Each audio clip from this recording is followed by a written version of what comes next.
चलो आप चलो।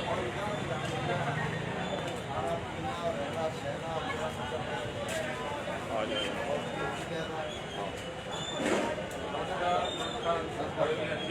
हाँ भाई साहब ठीक है। सेवा हमारे लिए बताइए। अरे सेवा तो कल कर दी, सेवा तो बेचारों की कल कर दी। रोजाना भ्रमण करता हूँ। हाँ कल कर दी सेवा, बहुत अच्छी बात है। भाई हाँ बना तो भी मानना नहीं। हाँ बना।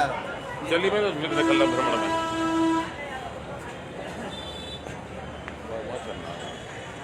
पुष्पा जी के पास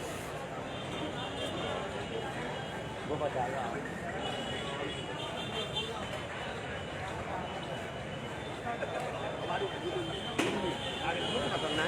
आइए भाई साहब, नमस्कार नमस्कार, नमस्कार। ओ वकील साहब और पुष्पा जी क्या चाल है? बढ़िया भाई साहब। कोई सेवा बताइए साहब, हम आपके सेवक हैं अरे बढ़िया और सेवा करने के लिए भ्रमण करने के लिए आए हैं। बढ़िया कार्य चल रहा है तो आपके द्वारा से।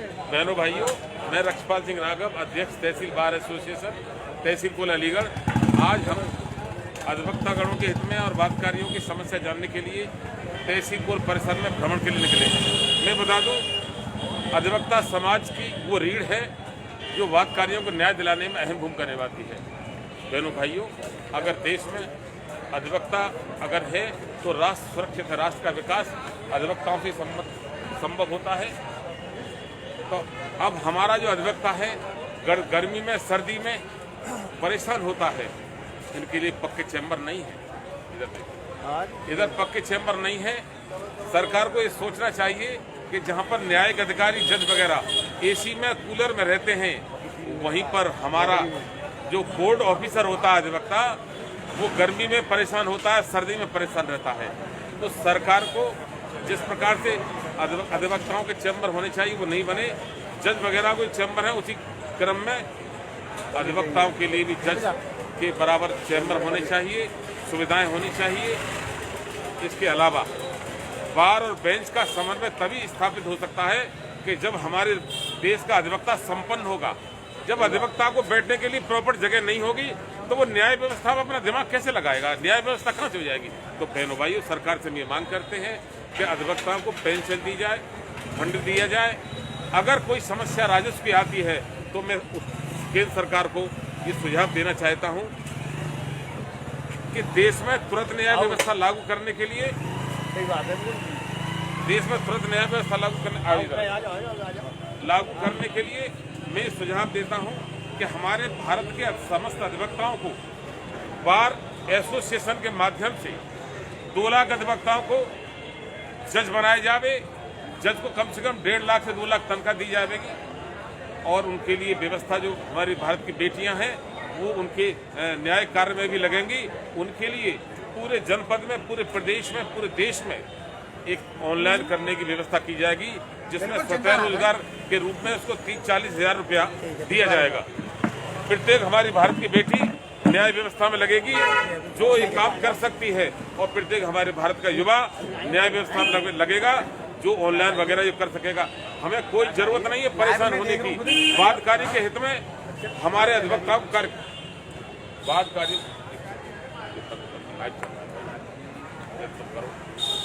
वादकारियों के हित में हमारे देश का अधिवक्ता लगा हुआ है। यदि हमारे देश का अधिवक्ता संपन्न होगा तो न्याय व्यवस्था भी दुरुस्त और संपन्न होगी। तो मैं यहाँ पर केंद्र सरकार को ये सुझाव देना चाहता हूँ कि मेरे द्वारा दिए गए सुझावों पर अमल करने के लिए मैंने सरकार से कोई राजस्व की मांग नहीं की।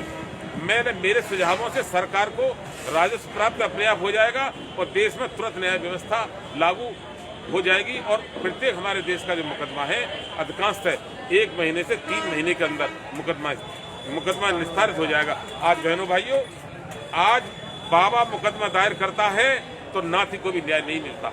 विलंब से न्याय जब मिलेगा तो वो अन्याय के बराबर हो जाता है। आपका इस संबंध में क्या कहना है हमारे वीरेंद्र जी, बताइए।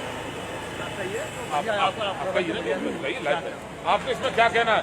देश में तुरंत न्याय व्यवस्था लागू होनी चाहिए, अधिवक्ताओं को जज बनाना चाहिए, अधिवक्ताओं के लिए पेंशन और फंड बीमा के आदि व्यवस्था होनी चाहिए।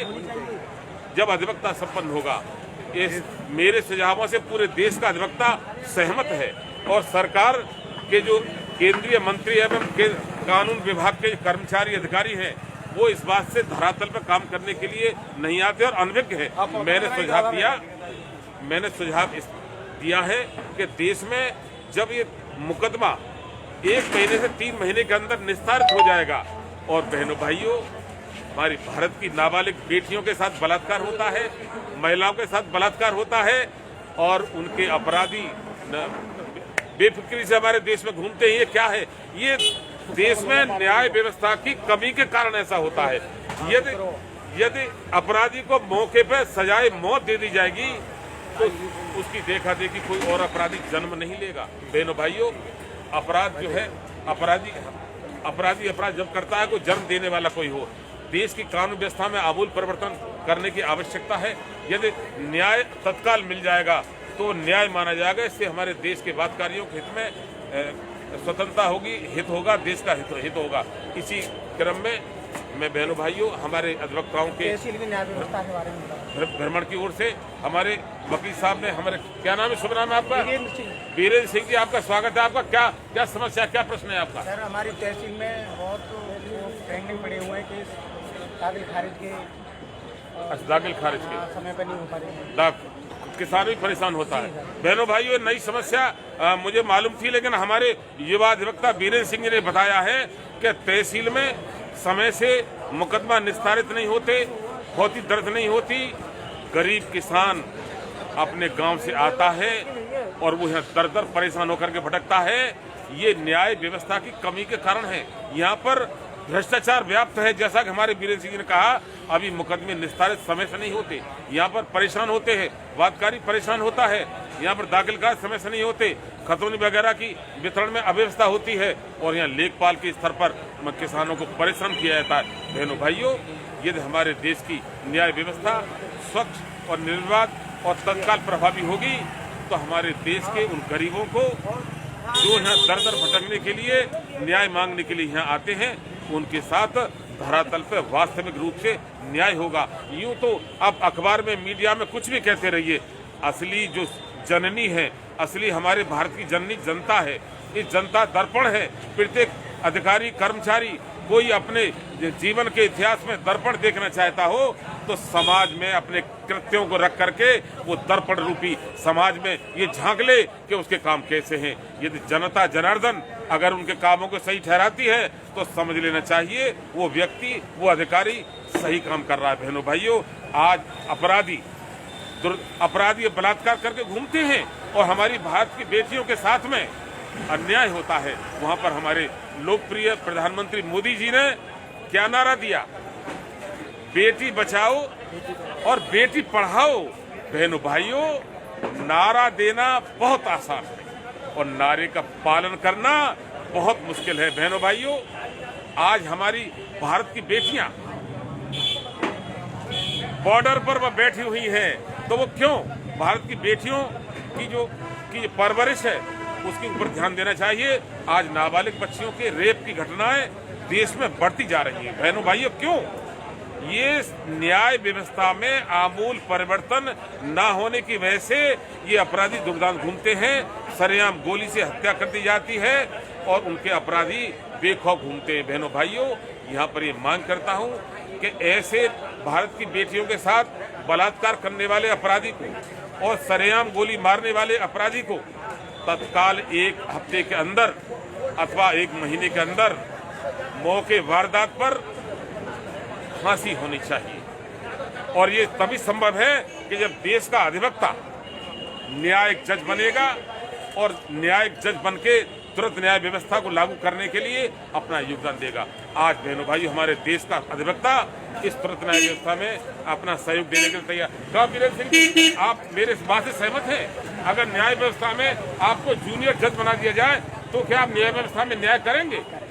सहयोग देंगे? भारत बहनों भाइयों, हर नागरिक अपने राष्ट्र के लिए समर्पित है, राष्ट्र के विकास के लिए समर्पित है, भावना से अपराधियों को के खिलाफ है। तो बहनों भाई, जो हमारे भारत की बेटियों के साथ में जो बलात्कार करके अपराधी घूमते हैं, उनको तत्काल प्रभाव से 1 हफ्ते के अंदर मौके वारदात पर फांसी होनी चाहिए, ताकि एक ऐसा उदाहरण पेश हमारे इतिहास में हो जाए और उसका उदाहरण के तौर पर अन्य जो अपराधी हैं वो अपराध करने की हिम्मत न रखते हों। इन्हीं शब्दों के साथ आज मैं वाणी को विराम देता हूँ। जय हिंद, जय भारत, भारत माता की जय, वंदे मातरम।